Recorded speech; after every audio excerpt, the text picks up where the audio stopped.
o estudo na segunda carta, no segundo capítulo da carta aos Colossenses, e vamos só ler até, a hora vai um pouco avançada, vamos só ler até o versículo 14. E vamos dar início então à leitura da palavra. Vamos ficar de pé, irmãos, e vamos depois também ouvir o nosso irmão Alberto mais uma vez. Desde já um abraço muito forte ao nosso irmão Alberto e agradecer mesmo do fundo do coração aquilo que o Senhor tem proposto e tem, através dele, tem falado, e foi muito bom aquilo que ouvimos esta noite, e ainda vamos ouvi-lo mais uma vez, mas desde já um abraço a ele, um abraço ao Cristóvão, ao Eloy, a todos aqueles que nos ouvem. Vamos então à leitura da palavra, segundo capítulo da carta aos Colossenses, e vamos ler do versículo 1 até o versículo 14. E a palavra de Deus diz-nos assim: porque quero que saibais quão grande combate tenho por vós e pelos que estão em Laodiceia, e por quantos não viram o meu rosto em carne, para que os seus corações sejam consolados e estejam unidos em amor, enriquecidos da plenitude da inteligência, para conhecimento do mistério de Deus, Cristo, em quem estão escondidos todos os tesouros da sabedoria e da ciência. E digo isto para que ninguém vos engane com palavras persuasivas, porque ainda que esteja ausente quanto ao corpo, contudo, em espírito estou convosco, regozijando-me e vendo a vossa ordem e firmeza da vossa fé em Cristo. Como, pois, recebestes o Senhor Jesus Cristo, assim também andai nele, arraigados e sobreedificados nele e confirmados na fé, assim como fostes ensinados, abundando em ação de graças, tendo cuidado para que ninguém vos faça presa sua por meio de filosofias e vãs subtilezas, segundo a tradição dos homens, segundo os rudimentos do mundo, e não segundo Cristo, porque nele habita corporalmente toda a plenitude da divindade. E estáis perfeitos nele, que é a cabeça de todo o principado e potestade, no qual também estáis circuncidados com a circuncisão não feita por mão, no despojo do corpo da carne, a circuncisão de Cristo, sepultados com ele no batismo, nele também ressuscitaste pela fé no poder de Deus, que o ressuscitou dos mortos. E quando vós estáveis mortos nos pecados e na incircuncisão da vossa carne, vos vivificou, juntamente com ele, perdoando-vos todas as ofensas, havendo riscado a cédula que era contra nós, nas suas ordenanças, a qual de alguma maneira nos era contrária, e a tirou do meio de nós, cravando-a na cruz. E vamos ficar aqui pela leitura, na leitura da palavra de Deus. Podemos sentar. Vamos então passar o estudo ao nosso irmão Alberto. Vamos ouvi-lo mais uma vez. E depois, se algum irmão tiver um pensamento que queira partilhar connosco, esteja à vontade. Mas para já vamos então ouvir o nosso irmão Alberto. Graças a Deus por mais esse estudo bíblico. Louvo ao Senhor por cada irmão que se interessa em adorar o Senhor através das Escrituras. É mais do que um privilégio partilhar convosco. É uma honra estar aprendendo com cada um dos irmãos. Colossenses, no capítulo 2, agora no verso 6, podemos ler assim: como, pois, recebestes o Senhor Jesus Cristo, assim também andai nele. Como progredir na vida cristã? Nesse tópico, nesse versículo 6 de Colossenses, queremos destacar o artigo O Senhor Jesus Cristo. E aqui está o título desta carta, o propósito do apóstolo Paulo em escrever e ensinar esta igreja. Isto mostra e ressalta a divindade essencial do Senhor Jesus Cristo e sua dignidade e principalmente a sua distinção com relação a principados e potestades e outros intermediários que falsos mestres tentavam ensinar e colocar dentro da igreja. Veja aqui na carta aos Efésios, que é uma carta praticamente cópia de Colossenses com Efésios. A carta aos Efésios sempre trata do Senhor Jesus, falando do nosso Senhor, pois é o relacionamento do Senhor, o seu relacionamento de misericórdia para com o seu povo. Aqui em Colossenses, nós já destacamos o Senhor Jesus Cristo. E isso é muito importante, pois esta igreja recebeu a pessoa do Senhor Jesus Cristo. E não recebeu uma cartilha de doutrinas, ou um registro de lições, ou mesmo pontos doutrinários legalistas para serem seguidos. Mas o essencial é a pessoa do Senhor Jesus, aquele que morreu na cruz do Calvário, no seu lugar. E isso precisamos entender e adorar ao Senhor por sua graça maravilhosa. O que chama atenção é que em Efésios, a ênfase está na igreja como corpo de Cristo, enquanto aqui em Colossenses, a ênfase a Cristo como o cabeça deste corpo. Parece igual, porém nós podemos ver a diferença de distinção. Paulo já incentivou seus leitores a andar, e isso é muito importante, de modo digno do Senhor, no verso 10 do primeiro capítulo. Ele vai voltar a usar essa mesma figura, essa mesma imagem de andar na vida cristã, no capítulo 3, no verso 7 e também no capítulo 4, verso 5. Mais adiante ainda retornaremos a comentar sobre isso. Agora, o que chama a atenção é que aquela carta aos Efésios, por mais de 7 vezes, Paulo traz a ênfase no andar com Cristo. Efésios capítulo 2, no verso 2, verso 10, capítulo 4, verso 1 e 17, o capítulo 5, versos 2, 8 e 15, Paulo falando sobre andar. E se é a repetição desta frase, quer dizer que isso deve ser muito importante. Devemos andar com Cristo da mesma forma que o recebemos, pela fé. E aqui precisamos destacar algo importante. Como recebestes? E esta palavra, paralambano, o original grego, escrito, quer dizer apropriar-se para si mesmo, ganhar intimidade. Ninguém anda e caminha com outra pessoa, com um amigo, sem ter intimidade, conhecimento, sem conhecer o propósito daquela pessoa que vai junto contigo. Temos também aqui uma outra palavra muito importante para ser destacada. É a palavra peripatético, ou andar. E esse andar, ele significa um imperativo de caráter duradouro, constante. E não é um andar que você caminha alguns passos e depois volta a outros. Porém, é um caminhar de ação com determinação. Um caminhar prático. Um caminhar que requer progresso, continuidade e, principalmente, um hábito.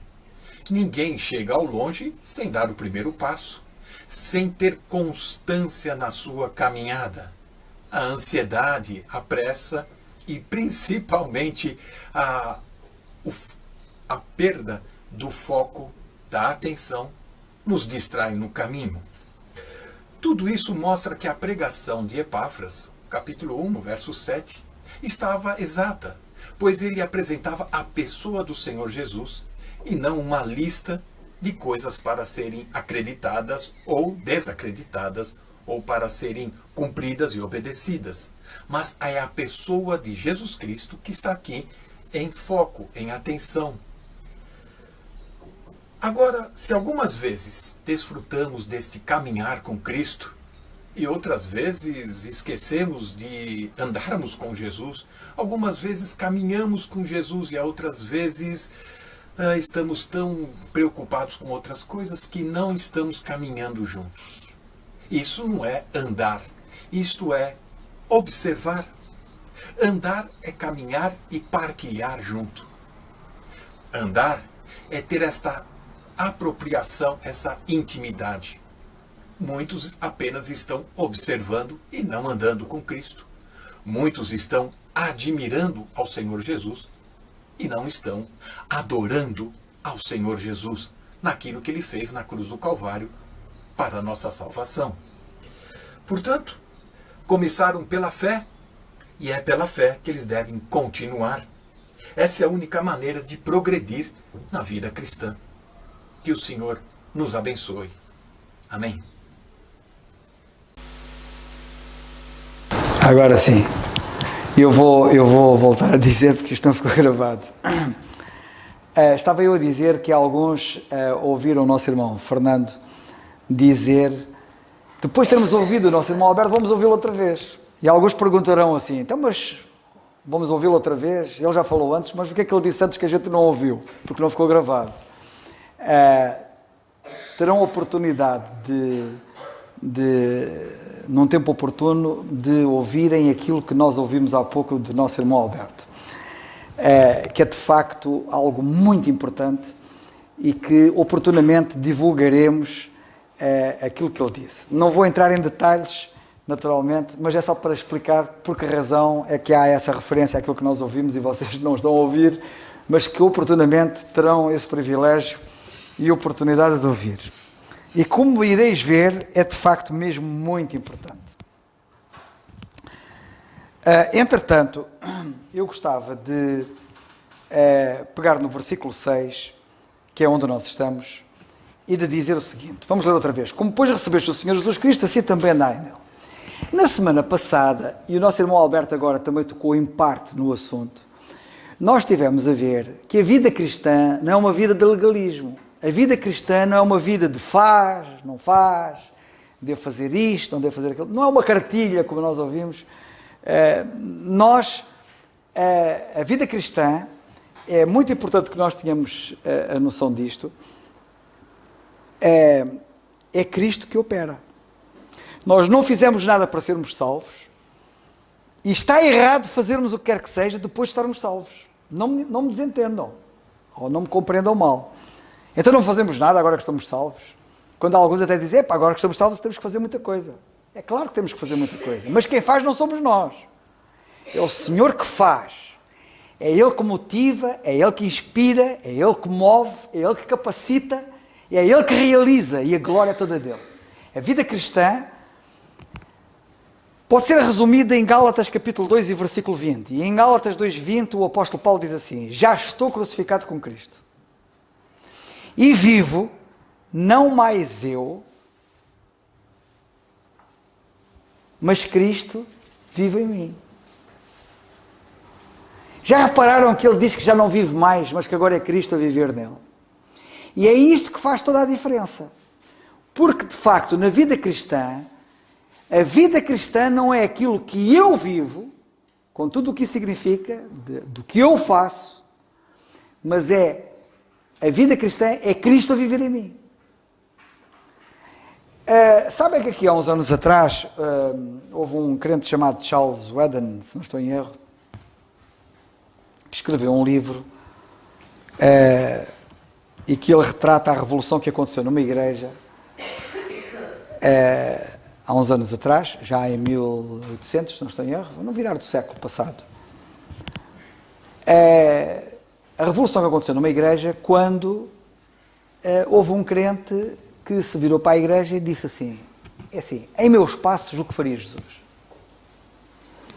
Esse livro é famoso, até já existe um filme sobre esse livro, Em Meus Passos o que faria Jesus, e de facto, aquela igreja foi completamente revolucionada, porque começaram todos a pensar, em meus passos o que faria Jesus?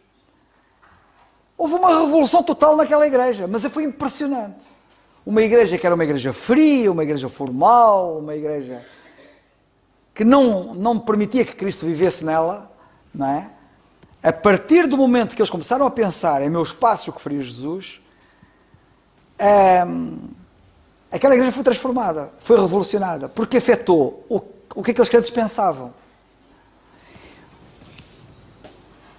Em meus passos, o que pensaria Jesus? Estou a ter estes pensamentos. Se fosse o Senhor Jesus Cristo, ele pensaria nisto. Alimentar-se-ia destes pensamentos que andam na minha cabeça. E o que eu faço? Se fosse ele faria aquilo que eu quero fazer e aquilo que eu tenho feito. E para onde eu vou? Estou com intenções de ir aqui ou acolá, ir ou não sei aonde. Em meus passos, se fosse ele faria isso? E como vou? E com o Espírito, com que Espírito vou? E como faço? Com que Espírito faço? E o que vejo? Se fosse ele, veria? Colocaria os seus olhos naquilo que eu estou a colocar os meus olhos? Será que ele colocaria a atenção que eu estou a colocar naquilo que não mereceria a atenção dele? E o que eu ouço? Se fosse ele, ouviria? Ele estaria a emprestar os seus ouvidos para ouvir o que quer que seja? Vocês imaginem uma revolução que acontece, como nós vemos aqui na nossa passagem, como recebeste o Senhor Jesus Cristo, assim também andai nele. E andar nele é Cristo viver em mim. Isto não tem nada com legalismo. Isto não tem nada com eu faço porque aquele indivíduo disse que eu devia fazer. Ou eu não faço porque fulano disse-me que eu não devia fazer. Não. Eu faço porque Cristo vive em mim. E eu penso em meus passos, Senhor, o que é que tu farias nestas circunstâncias? E eu percebo rapidamente. Se vocês utilizarem este pensamento, vocês vão perceber rapidamente o que é que devem fazer ou não devem fazer. Há uma outra pergunta que não está nesse livro e que eu gostaria de fazer, que é feita de maneira contrária. Em teus passos, o que é que Jesus não faria? É uma outra boa pergunta. Em meus passos, o que faria Jesus, não é? Mas agora, pensem desta maneira.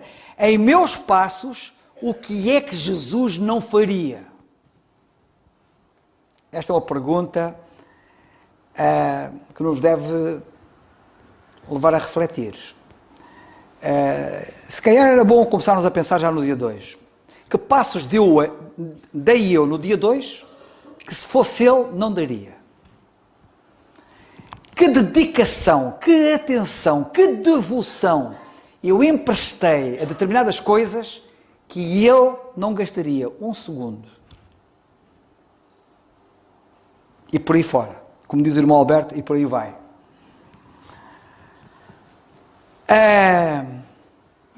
Provavelmente ele não tomaria decisões que eu tomei. Provavelmente ele não teria agido em ações que eu agi. Provavelmente ele não enverdaria por caminhos que eu enverdei. O que ele faria? E agora pensemos no seguinte. Em meus passos, como eu estava a dizer, o que Jesus não faria. Mas agora, não pensando no facto de se fosse ele não faria isto, faria aquilo e não faria aquilo. Não. É neste sentido. Em meus passos, o que ele não faria? O que ele não faria? Se ele estivesse no meu lugar, a viver a minha vida, que realizações não aconteceriam? Que coisas maravilhosas, que coisas fantásticas. O que ele não faria? É uma boa pergunta e uma boa reflexão para nós pensarmos. Por exemplo, e ainda pensando neste assunto, em meus passos, o Senhor Jesus Cristo não desistiria, como algumas vezes facilmente nós desistimos. E eu digo-vos uma coisa, o Senhor Jesus Cristo era alguém que não desistia. E olhem que ele teve momentos e motivos para ter desistido várias vezes no seu caminho quando ele foi para o Calvário. Ele podia ter desistido. Teria sido trágico para nós. E eu quero que nós imaginemos que o quão trágico é nós desistirmos tantas vezes de coisas que não devíamos desistir.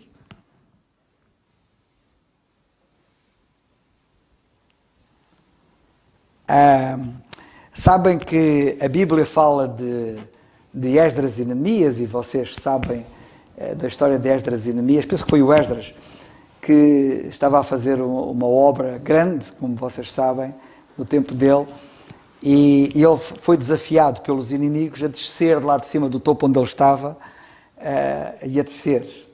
E ele virou-se e disse: não posso descer, porque estou a fazer uma grande obra. E esta é a questão.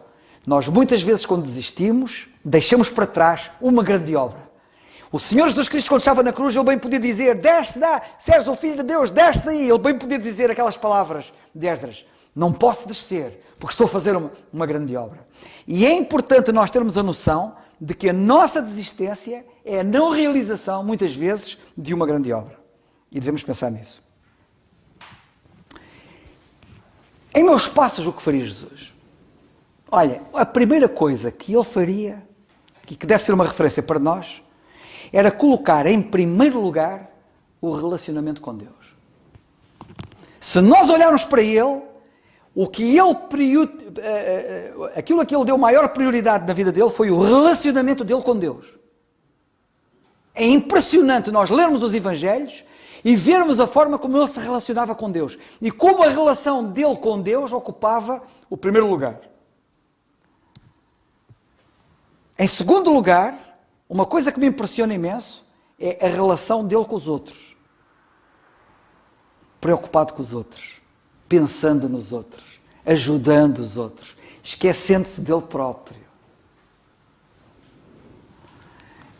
E ainda ontem, penso que foi ontem, acho que foi ontem, há aquela célebre passagem dele cansado, estava cansado. Eu vou ler, que é para não errar, porque a passagem diz assim, onde é que está isso?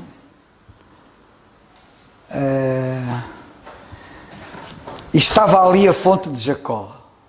Jesus, pois, cansado do caminho, assentou-se assim junto da fonte. Era quase a hora sexta. Veio uma mulher de Samaria tirar água. Disse Jesus, dá-me de beber. E como vocês sabem, ele queria dar-lhe a ela da água da vida. O que eu quero chamar a vossa atenção é que ele estava cansado, mas sempre deixou para trás o seu cansaço e pensou no cansaço daquela mulher e na necessidade que ela tinha, que é uma coisa muito importante. Relacionamento com os outros. Restaurar vidas partidas, vidas quebradas. Era um dos seus principais ministérios. Restaurar vidas quebradas. Pensar nos outros, ajudá-los, a restaurá-los. Outra coisa muito importante que ele dava prioridade, e se Cristo viver em mim isso vai acontecer, é ensinar a palavra.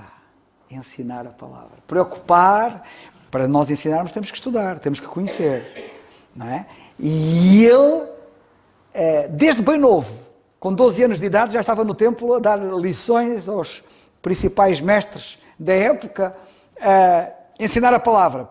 Passava a vida a fazer isso. Confrontar as pessoas com o erro. Através do ensino da palavra.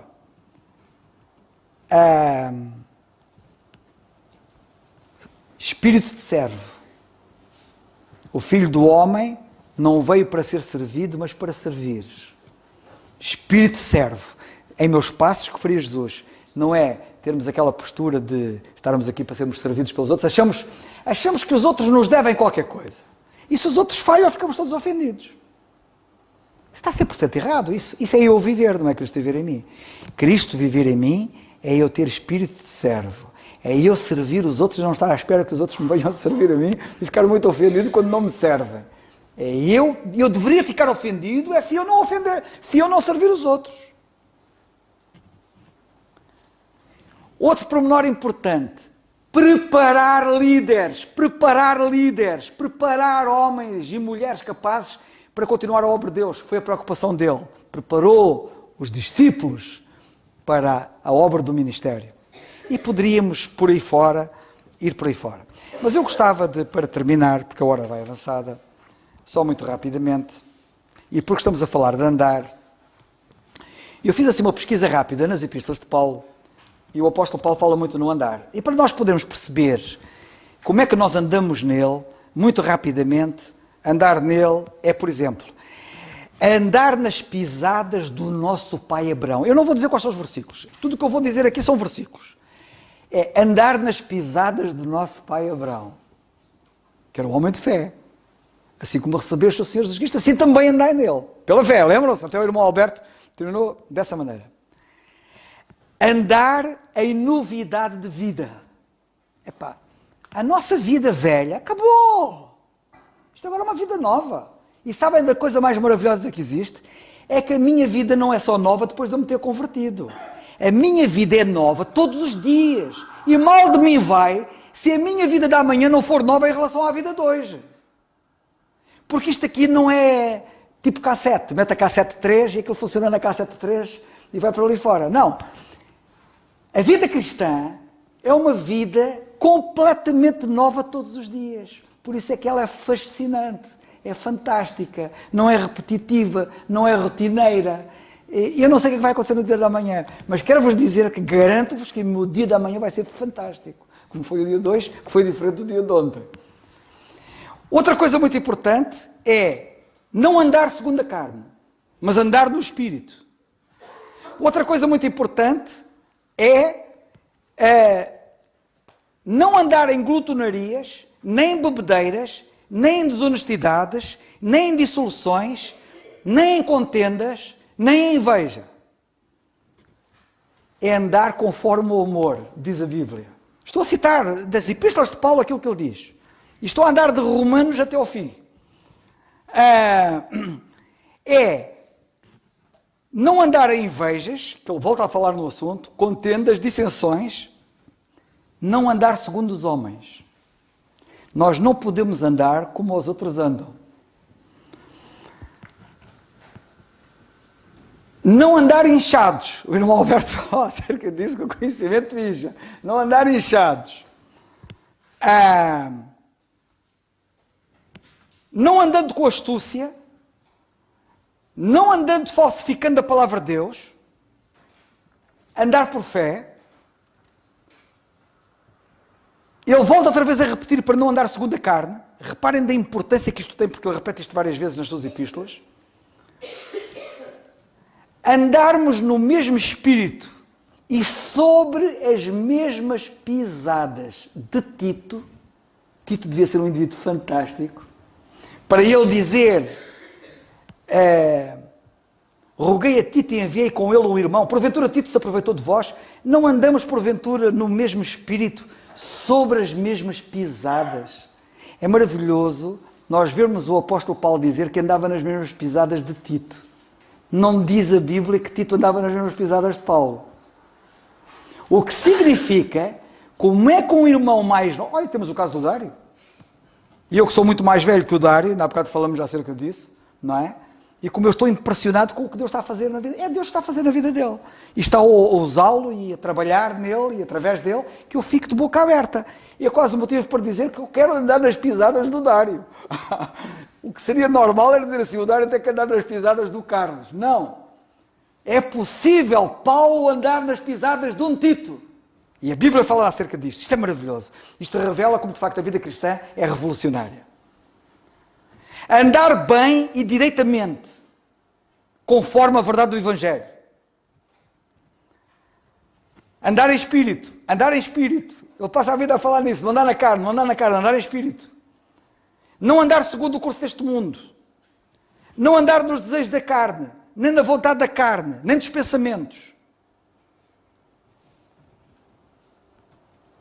Andarmos nas boas obras. Efésios 2, 8, 9 e 10, que Deus propôs para que nós andássemos nelas. Andarmos como é digno da vocação. Temos que andar dignos da vocação. Deus tem uma vocação, uma chamada muito elevada para nós, e temos que andar dignos dessa chamada. Não andarmos mais como também andam os gentios. Andar em amor. Andar como filhos da luz. Andar com prudência. Vede prudentemente como andais. Há uma certa altura que ele diz assim: sede também meus imitadores, irmãos, tendo cuidado segundo o exemplo que tendes em nós, pelos que assim andam. Devemos andar conforme estes paradigmas exemplares que nós temos na Bíblia, tipo Tito, Paulo, Timóteo, etc. Andar com sabedoria. Andar como convém andar. E agradar a Deus. Assim andai para que abundeis cada vez mais. Sabem que o nosso desempenho e o volume do nosso desempenho deriva da forma como andamos. Nós podemos ser mais ou menos realizadores consoante como nós andamos. E se nós andarmos da maneira que devemos andar, agradando a Deus, nós vamos abundar cada vez mais. Não andar desordenadamente. E ele fala nisto 2 vezes. E ele fala outra vez como convém andar na casa de Deus, que é a igreja do Deus vivo.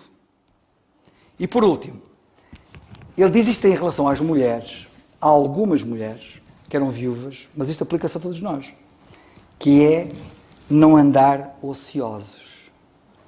Esta tem sido uma das coisas que mais tem dado cabo da vida de muitos crentes. E isto é naturalizado. É eles andarem ociosos.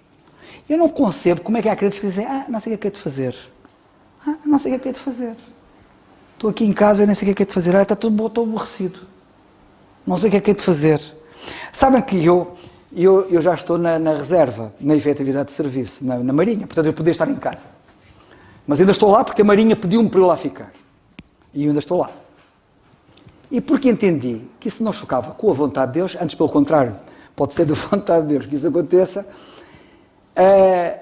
e eu achei, porque acho que devo alguma coisa à Marinha, que se a Marinha precisa de mim, eu devo corresponder. Mas eu já podia estar em casa. E alguns camaradas meus, ainda hoje foi uma reunião ao Ministério da Defesa, fui a uma reunião no Ministério da Defesa, e há um camarada meu, que até nem sabia que eu já estava na reserva, e disse-me assim: então, mas tu, o que é que andas aqui a fazer? E disse assim: também és daqueles que gostam do cheiro do balneário, não se pode ir embora por causa do cheiro do balneário. É uma forma de expressão. O jogador que não vai embora porque não arruma as chuteiras por causa do cheiro do balneário, que está habituado ao cheiro do balneário. E ele utilizou este tipo de expressão. E neste tipo de conversa, alguns dizem-me assim: pois, eu também compreendo, não é? Estás aqui e depois aqui estás ocupado, se fores embora depois ficas num vazio muito grande. E disse: não, o meu problema não é esse. O meu problema não é ir-me embora, porque eu, se for embora, eu sei bem o que tenho que fazer e tenho muito que fazer, e não vou ser daqueles que vai-se embora e agora o que é que eu vou fazer? Que esse é o problema de muita gente. Aliás, há muita gente, e até o nosso irmão Billy Graham, quando era vivo, escreveu e respondeu a várias questões que pessoas lhes colocaram, e uma série de pessoas que viveram avidamente para chegar ao momento da reforma e usufruírem da reforma, e quando chegaram ao momento da reforma entraram em grande depressão, porque não estavam preparados para a reforma. Não estavam preparados para uma vida de não fazer nada.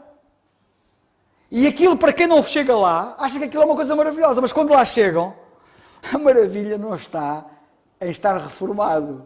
A maravilha não está em ter o bolso cheio de dinheiro ou a conta bancária recheada. Um indivíduo pode ter a conta bancária recheada e ter todo o tempo livre, como a reforma, coisa do género, e ser um infeliz. Porque a felicidade não está aí, a felicidade está em andar com Deus. E andar com Deus anda-se estando na Marinha ou estando fora da Marinha, estando reformado ou estando no ativo. Andar com Deus é o desafio para todos nós, e por isso eu não tenho problema nenhum em me vir embora, porque eu sei, aliás, eu até tenho dito a alguns assim: depois a tua vida vai ser diferente. Assim, não, vai ser diferente porquê? A minha vida, quando eu sair mesmo da Marinha, a minha vida não vai mudar nada. Eu vou continuar a fazer a mesma coisa que faço agora. Tirando a novidade de vida de que eu vos falei há bocado, não é? Mas a minha vida não vai mudar nada, absolutamente nada. A única coisa que pode mudar é que eu perco uma hora para lá e perco uma hora para cá. Mas se eu me lembrar que na hora que eu perdi para lá ontem, estive a evangelizar um camarada meu, não estou a perder tempo nenhum. E já agora, quando eu ia para lá ontem, não é? Sabem que este fim de semana houve um grande evento, e vou já terminar. Este fim de semana houve um grande evento a nível nacional, foi aqui em Lisboa, das Forças Armadas e das Forças de Segurança, como vocês sabem, cerca de 4.500 homens desfilaram ali na Avenida da Liberdade por causa do armistício.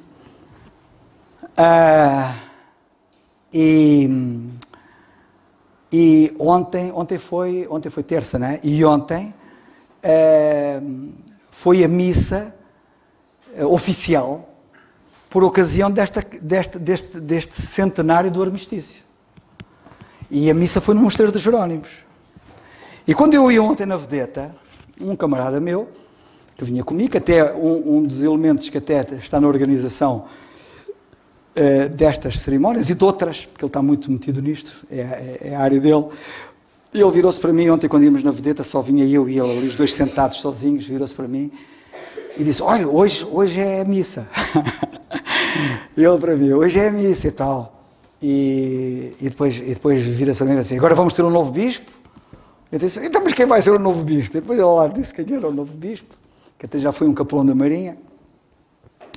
E estávamos assim a conversar e tal, e eu virei-me para ele e disse-lhe assim, este meu camarada já me ouviu várias vezes falar, aí eu falar com os outros, mas eu nunca falei com ele diretamente, ou seja, ele já foi evangelizado de alguma maneira indiretamente, mas diretamente eu nunca tinha falado com ele.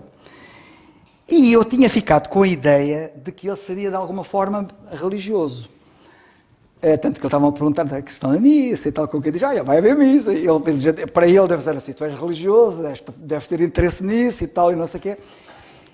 E ele estava com aquelas conversas e eu cheguei a uma certa altura e eu, claramente, mas é daquelas que, quando Deus coloca ali a luz verde para avançar, aquilo é mesmo para disparar, é tiro e queda, não há hipótese. Quando chega a altura do avião, ter lá na mira, o alvo, aquilo ele dispara o míssil e aquilo vai mesmo. Não há hipótese. E então, eu senti luz verde, claramente, e perguntei-lhe assim, de repente, no meio desta conversa, olha, a sensação que eu tenho é que tu és religioso, não és? E ele disse, sou. E eu já tinha reparado nisso. Mas deixa-me fazer-te uma pergunta. Mas ele é um religioso sincero, porque ele é assim uma pessoa, parece-me ser uma muito boa pessoa. E eu disse-lhe assim, se tu morreres agora, para onde é que vais? E ele virou-se para mim e vai assim, por aquilo que eu tenho feito, eu acho que vou para o céu. E disse assim, pois, esse é que é o problema. Como tu, mais não sei quantos milhões de pessoas pensam da mesma maneira. Então achas que por aquilo que tens feito que vais para o céu? Então deixa-me dizer-te uma coisa, tu que és religioso, Jesus Cristo não veio cá fazer nada à terra, pois não? O que é que ele veio cá fazer? Se nós nos podemos salvar pelo bem que nós fazemos, então não veio cá fazer nada, veio cá fazer o quê? Afinal, o que está lá escrito na Bíblia, que ele é o Salvador e que veio cá para salvar, afinal isso não é verdade. Ele veio cá exatamente porque nenhum de nós se podia salvar. E eu depois expliquei-lhe que mais grave do que os pecados que nós cometemos, o problema maior do homem é o pecado. E Jesus Cristo foi feito pecado por nós na cruz. E ele é incontornável. E que se ele não cresce em Cristo, ele está perdido. Por muito boas obras que ande para aí a fazer. Bem, agora não vou estar a explicar o que eu expliquei a ele, mas tive ali uma grande oportunidade. Isto para dizer o quê? Que eu estou cá, aquilo que eu perco eventualmente são as viagens e os trajetos de 1 hora para cada lado, sensivelmente, não é 1 hora, mas é quase, mas não perco. E uma das coisas que eu dou graças a Deus é porque Deus quer que a minha lanterna esteja acesa lá no meio de onde eu ando. E ela tem que estar acesa lá. Mas se eu me vier embora da Marinha, ela tem que continuar acesa onde eu estiver. Percebem? Que Deus nos ajude.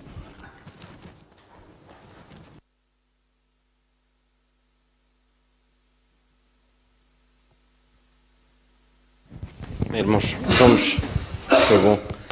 Vamos ficar de pé e vamos terminar o culto. Queria pedir ao nosso irmão Carlos Simões para terminar com a oração, faz favor.